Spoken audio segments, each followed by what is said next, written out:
In this video, we're going to be taking a look at JavaScript components. Vanilla JavaScript is a term which means that JavaScript is used alone, without frameworks. Some developers prefer not to use frameworks. As with everything, there are pros and cons, and it is important to look at what is best suited to the project. So components assist with creating HTML content in a more efficient and modular approach. So I will take you through the code for a header component, and you can access this code from a link in the description. So to create the component, you first need to create a file, and it must be named with a dash, what they call snake case, with a dash in between. So header-component is this example. Next, you create the class, give it a title, and let it extend the HTML element. So inside the class, we add the constructor, we call super first, then attach the shadow. Then here we create a header element. I set a page name to demonstrate how we can edit variables inside the component class. And lastly, we call the render function to insert the header content.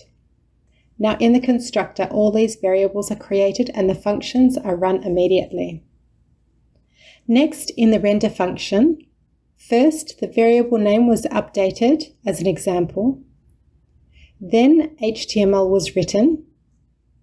So inside the HTML, take a look at the style tag and note how the component can use the variables that you set in your main CSS files. And here we have a secondary backup color of pink if the variable isn't set. Then notice here the slot tag. This will display the content that you placed between the two component tags in your HTML file. Then we added the HTML to the header element and appended it to the shadow DOM. Then I called a function to update my active links.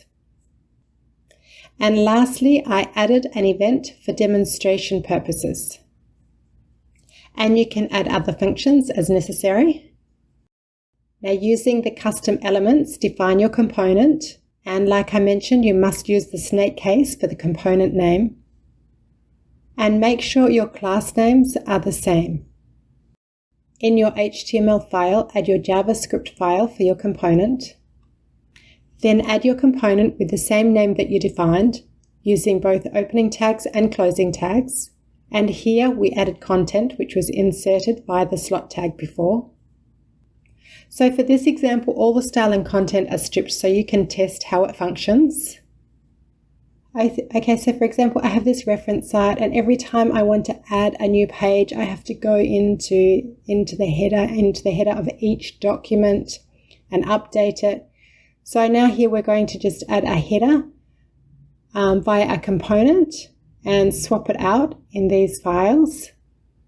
Okay, so now I've added my component.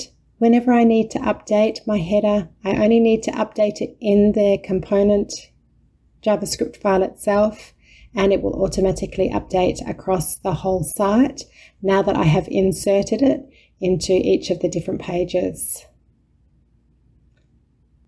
Okay, so that was a look at the vanilla JavaScript web component.